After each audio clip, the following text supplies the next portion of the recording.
centaurs can let medium creatures ride on them. Centaurs are also medium creatures. Time to play an all-centaur party that stacks up into fucking Voltron. Being a DM in D&D like. Good puzzles for toddlers. Hashtag wow, that's some rude attitude OP.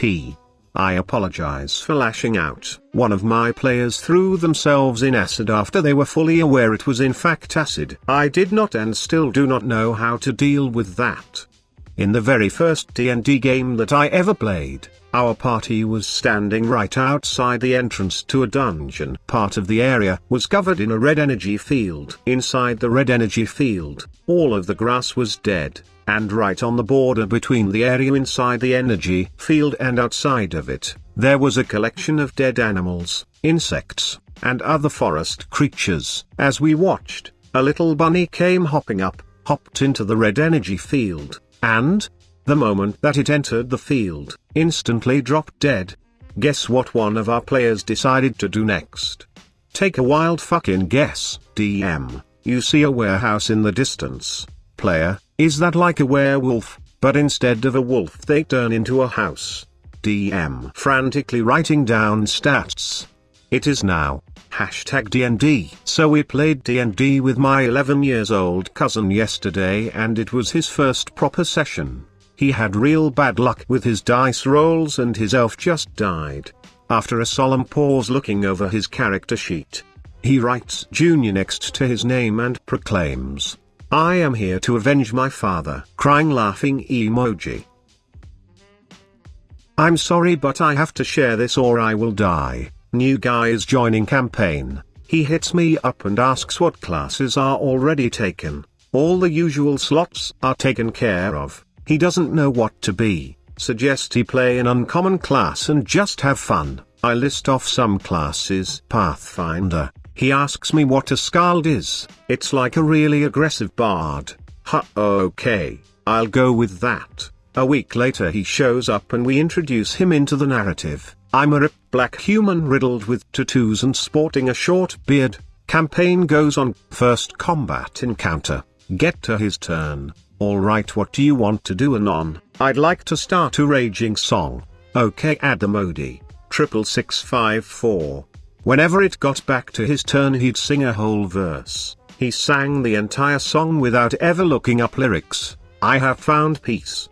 I told them there was a flask full of deadly poison on a shelf. They laughed and asked how they knew it was poison and I said oh right, never mind then. Just a flask. And one of them went and drank it. Players lost and ruined trying to evade a Medusa, but they've lost track of her. Where is she? I dunno. Let me check. I peek around the corner and roll spot. Are you sure you want to? 19, Booyah, plus 12 is 31. What do I see? Well, what everyone else sees is you look around the corner and turn to stone. Fucking hell. Make a bear character in D&D 3.5. DM laughs. Make bear a rogue. Put every point icon into disguise. Prestige class as a spy to get more disguise. DM says I can't speak English. Max out bluff. By growling and gesturing. I can fake speaking a language I don't speak, English. Use money to hire a butler NPC. Give him magical item to let him speak bear. Growl. An excellent suggestion, Mr. Bearington. We really should ask the group to investigate the Black Marsh. Over the course of the game. Be knighted as Sir Bearington.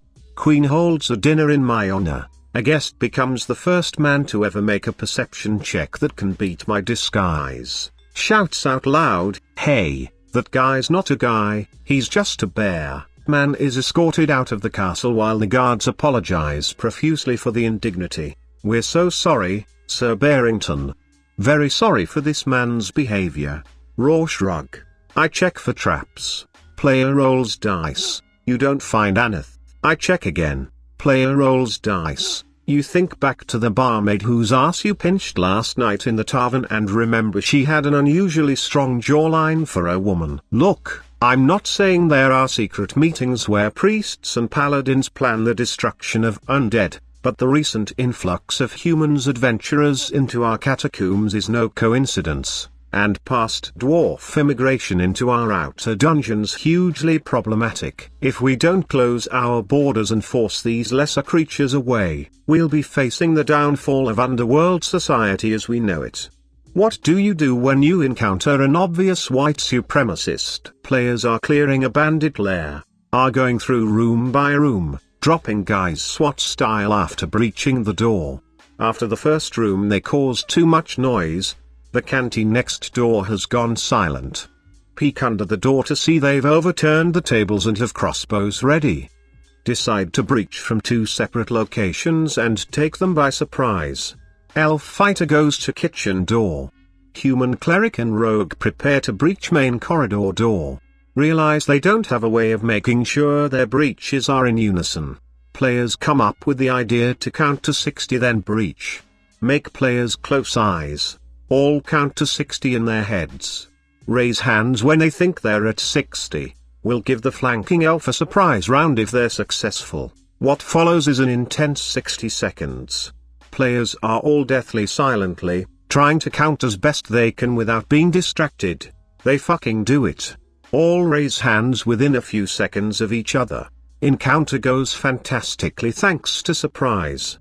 My players really enjoyed this way of dealing with it and want more of it in the future. How often have you made your players do things on a meta level outside of the rules of the game to help stuff inside of it? Party is full of metagaming assholes.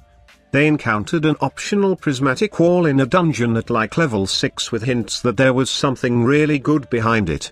After the 10-minute smoke break, one of the players suddenly is hit by inspiration on how to break every single colored wall as it comes up. Party gets a free wish as their reward. I intended them to return here at level 15 or later. They immediately use the wish. I wish the big bad guy was dead. They get thrown forward in time 100 years. Big Bad has achieved complete domination over everything because the heroes suddenly disappeared while he was gathering power. They return to the same place but arrive at the exact second the bad guy dies from old age. No one wanted to keep playing. I had wanted to disband that group for months anyways, playing D&D. Wizard gets into a fight with an important NPC. When the wizard realizes who the NPC is, he apologizes and asks, as a token of my goodwill, would you like me to make you a magical sword? NPC agrees. Wizard casts polymorph and turns them into a sword, argues that the NPC shouldn't have a will save because they agreed to it. When I made my character, my backstory originally was that my barbarian learned their rage mechanics from a mysterious benefactor who never revealed their identity. This person taught me an abyssal word to say to activate my rage. Always assume it meant rage, or anger, something like that. Over time, enemies that understood abyssal would look at my character confused when I raged. Sometimes they would throw bits of their rations to me for some reason. 16 sessions in, finally find an NPC fluent in abyssal to tell me what the word means. Find a guy, he's pretty chill. Asks me what the word is. I tell him.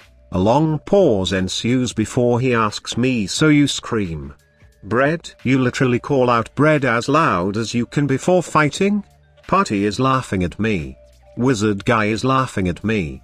We do stuff around town for a couple sessions, but before we leave town we visit wizard guy, who says he has something for me. He created a magical club for me. It looks like a loaf of bread with a handle. Party laughing again. It's one-handed. Does 1d10, and I can take a bite of it to heal for 1d6 as a bonus action. I can do this 3 times before its damage becomes 1d8, 3 more times for 1d6, and 3 more times for 1d4. It completely regenerates on a long rest. Party is jealous of my new bread club. I am now the barbarian. The legend of Sir Bearington. So my players are traveling through some mountains and encounter an ogre. Among the ogre's loot sack is a 5 pig. They decide to take the pig with them for companionship and possible food. After a while they forget about the pig as it really doesn't add much. After slaying a dragon and looting its hoard I roll up a headband of intellect which the 2 spellcasters begin arguing over. Wizard, I should get the headband as I have the most need for it. Warlock, I should get it because you already have enough intelligence.